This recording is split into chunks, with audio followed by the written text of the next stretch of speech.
Yun po, basically yun lang po siya. And then yung tanglad. Oo. So para makuha natin yung aroma niya. Okay. And then after this, lalagyan po natin ng lahat ng sahog na siya. Oho. And then meron din po kaming salad. Opo. Oo. Gumawa kami ng ubod Ito ba? salad. Hindi Ah, yan. hindi. Ubod salad. Gagawin po Ubod namin salad. after Okay. this. Marami bang ubod sa Cavite? Oo. Yes. Ayan. O, kita na nyo, meron na siyang...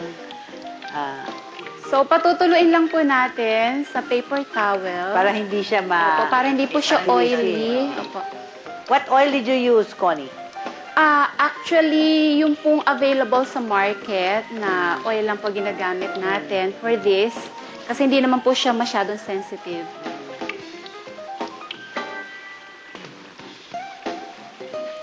Ayan. Nakikita nyo, ang ganda ng korte niya, no? So, ang mother-in-law mo rin na nag-develop niyan. Opo. Sige na, bow na ako sa inyo, Mama Sel. Oo. Yun ho bang lihim ni Lola? Kayo rin? Oo. Oh, pag kayo mapasyal dun sa isang outlet ng Sound Delight o magpa-cater kayo sa kanila, hingin ho yung dessert yung lihim ni Lola. Meron pa kayo isang dessert na masarap na natikman ko Unday-unday po. Unday-unday. Okay. Narinig naman nyo yun, unday-unday. So, meron silang unday-unday. Ayan. Tapos, ayusin ninyo ng maganda. Ayan. Tapos, kumukulo na rin ang sinigang. Opo. Oho. Okay, appetizer pa lang yan. So ito po, hindi mahal. Kasi talagang available kahit sa paligid lang natin. You just have to make sure na malinis siya. Oo. Aha. Unang-una, kilalanin ninyo na talagang yun na nga. Di ba? Okay. So, Okay. eto na tayo. Dito na ang So, eto na po Thank you. tayo. Tapos na siya. Ngayon naman Opo. ito. Tandaan ninyo, yung First Southern Luzon Gourmet Festival. February 24 to 26 sa Olivares Convention Center sa Tagaytay City. Okay, so dito naman po tayo ay gagawa po tayo ng sinigang. So, ang atin pong gagamitin ay ito pong mga... Ano ba yung gagamitin mo yan? Yung seafood, okay, talong, meron silang cut na talong. Tapos yung mga gulay. Opo. Okay, so lagay mo na yung gulay. So, unahin po natin ang Talong. talong Okay. kasi matigas po siya na kailangan maluto agad.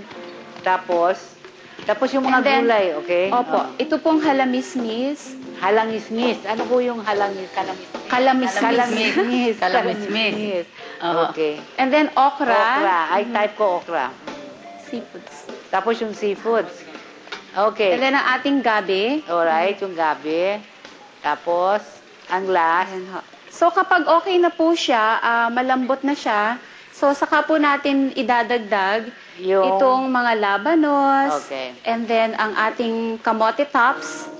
Tapos pa saka po natin idadagdag itong ating kamatis, siling haba na pangsigang. Opo, at saka po yung ating sibuyas. Tapos, ang seafood. Opo. Tingnan ninyo, maganda ang Boiling, kanya. Pag boiling. kumukulo dapat, at saka nyo, At saka lang ninyo ilalagay yung seafood pagka na. Kasi ang seafood madaling maluto. Madaling maluto, Ako okay. tumigas pag matagal. Pagka matagal na yung kulo, ang ilang minuto bago nyo ilagyan ng Yung mga seafood. Pagluto na mga gulay. Pagluto na. Oo. Okay.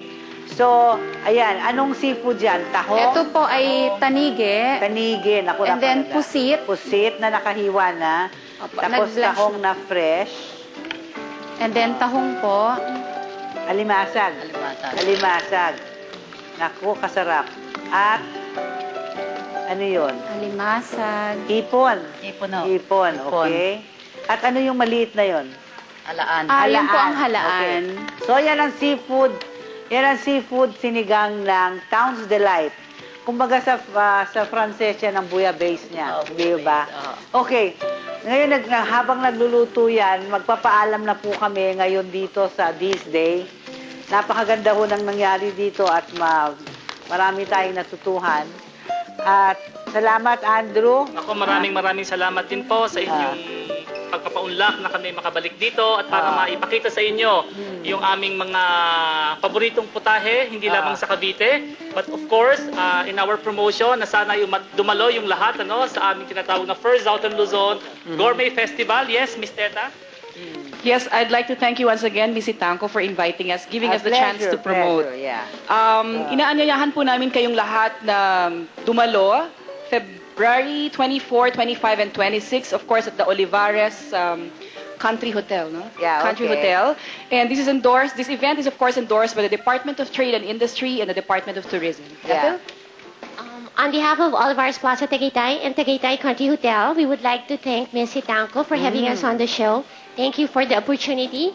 And we would like to invite everybody to come and join us for the first Southern Luzon Gourmet Festival. And we hope we could promote tourism in Cavite and we could highlight the different delicacies and food and cuisines of Cavite. Okay. Come and see us. Thank you. Sige.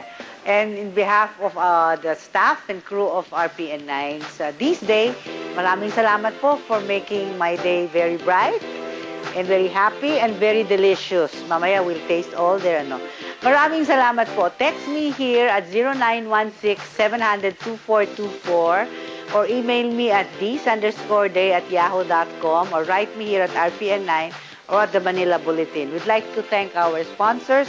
Our regular sponsors are Dim Sum and Dumplings, Manabat's Fine Furniture, Manila Seedling Bank, Pillow Talk, and Belias Candles.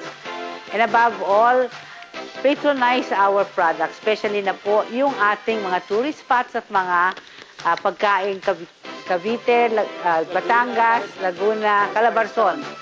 Alright. Maraming salamat po. Dito po ako si Didi Tanco uli, your friend and host dito sa This Day. Mama Mary loves all of us and God bless you. Magkita tayo next week dito po sa This Day.